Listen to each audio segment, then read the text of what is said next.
Heartbreakers, the last DJ right here on WHTL. Good morning to you all. It's a beautiful morning out there, sitting at 14 degrees. We've climbed a little bit on the weather post, and this morning, as we've been talking about FFA and celebrating FFA week all week long, and last week we've got a special guest in the studio, Corbyn Weber, the state FFA officer. Corbyn, thank you so much for coming in. Yes, thank you for having me. Did I get the name right? Yes. All right. That one's an easy one, but you know, if someone's going to mess up a name, it's going to be me. So we were just talking a little bit as you've been hanging out here for a little while, and you said you graduated last year. And what brought you to becoming the state FFA officer? I mean, first we can start with, I guess, how did you get into FFA? I know you've already told me this, but you can tell our listeners. Yes. So I originally got into FFA through my dad. He encouraged me to join. Actually, the first time that I walked into our agriculture room in school was the FFA meeting, and it just felt like such an experience to see that many people in a room together coming in brotherhood. And it truly is an organization that promotes togetherness and just leadership for youth. Yeah, exactly. And I remember the ag room in high school too. It was great experience. I wasn't in FFA. My brother was. I kind of kicked myself that I didn't do it. But you know, it's such a great experience. And for you, you said you didn't come from a farm life, so then your dad said, "Hey, maybe try this out." And yeah, exactly. And FFA isn't just about farming. It's about leadership, and then also getting students ready for being in the agricultural industry, whether it is being a farmer or a butcher, a florist, anything within the agricultural industry. We try to prepare students for that. Yeah, that's right. You know, people don't think about that. They think of the agricultural industry just being farming, but there is so much more to that. Absolutely. Yeah, that's great. So as a state FFA officer, what are the things that you will be doing throughout the next year? I know it sounds like you got a busy day today already, so. Yes, so I've already served most of my term as the state reporter this year. Okay. And through that, we've held leadership conferences like our fall leadership workshops, where members come to the sectional state officers school, and we learn about not only FFA events that we can participate in, but also just leadership in general, whether that's team building exercises or personal growth. Mm-hmm. Yeah, and you know, doing this, being an FFA, it really helps prepare you for the future world, I guess. You know, if you're going to be working with all these people there, it helps you work together with others, maybe problem solve, and it's a real good jumping off point for going into the next phase of life for people like your age. Yes, exactly. And in FFA, we really focus on career readiness.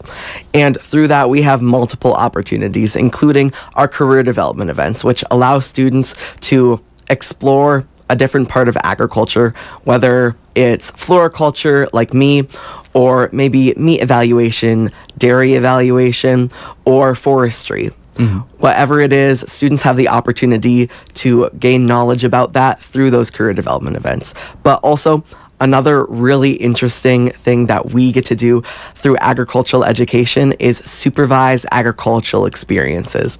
And those are projects that students get to really take a hold of and get to learn real-world experiences through that. Oh, that is great. So you get to get hands-on with some stuff and, really get your hands dirty, I guess. Yes, exactly. Mine was in food service, where I work as a cook at a local restaurant, but it can be anything from growing up on a farm or working for an agribusiness. Okay. Yeah, that's great. I like I said, I grew up on a farm. We were a big farm, then went to a hobby farm, and, you know, a lot of my first jobs were working out there, shoveling the stuff that no one wants to shovel, but, you know, it made me a stronger person, I think. Yes, exactly. Yep. So, Corbyn, you got any events coming up soon that you want to promote a little bit or tell people about? Yeah, so this week is National FFA Week, and we are on Wednesday, but however, we are still going strong. On Monday, we had our FFA Day on the Hill, where students got to talk to legislators. We also had the FFA band and chorus sing in the rotunda. It sounded absolutely amazing. And we have a special event tomorrow called Give FFA Day. Okay.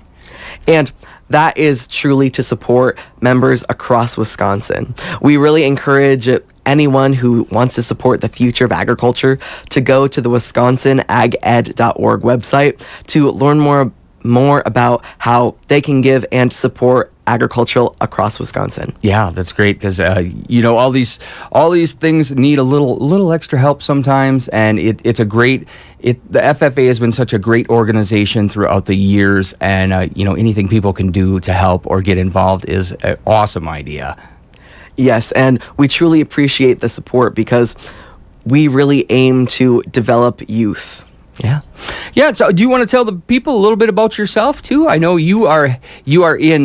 You started at the technical college already. Yes. Okay. So, I graduated from the Cochrane Fountain City High School in 2025, and now I am a student at Western Technical College in La Crosse.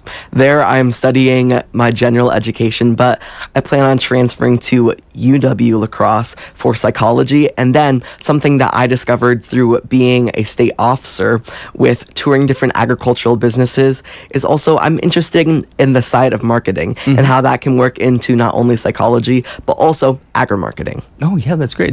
You don't think about it that often, but psychology and marketing, I'm sure they go hand in hand. Yes, actually, I was talking with one of our workshop facilitators at our FFA Farm Forum, and she is in a marketing position at Rural Mutual Insurance Company, and she was her and I were talking about how psychology and marketing really mix together to create a cohesive experience for audiences. Yeah, exactly. From back when I was a kid, we always talked about they would flash popcorn on the screen, during the movie theater before everything's played. So you want to get up and get some popcorn. So I suppose it's a little bit like that. Yes. You want something to catch people's eyes and hook them, bring them in. So yeah, Corbyn, you are a freshman down there in La Crosse right now, and you've got 6 months left, or no? You got more months than that. All year long, you're going to be out doing stuff like this. Is that correct? Yeah. So I have until June, which is the end of my term. Oh, okay. And with that ends with our state convention, which is really the highlight of our year. We get to show off all the amazing people who not only received grants, but also applied for applications such as proficiencies or state degrees. Okay, that is great. And is there anything else you want to tell the people before we let you go today? Or you want to direct them to the FFA sites where they can best find out what's going on? Yeah, I really encourage people to go to wisconsinaged.org to learn more about our programming and how we can support FFA throughout the future. Yeah, and let's bring this one for the parents that might be like yours, and they want to encourage their kids to get into FFA. How can they do that? Yeah, so it's really connecting with our local ag educators and FFA advisors. Okay. I encourage them to go in the classroom and see what's truly going on because there are so many interesting things that happen in that ag room, and taking that first step is the best part. Yep, that is so great. Well, Corbyn, this has been a wonderful conversation with you. If you want to say hi to anyone or any last words, let them know now. Well, thank you for having me. All right. Those are short and sweet last words. So yes. We've been talking with Corbyn Weber, the state FFA officer here at WHTL. We're going to get back into the hits right after the short break. Your home for local high school sports. 102.3 WHTL.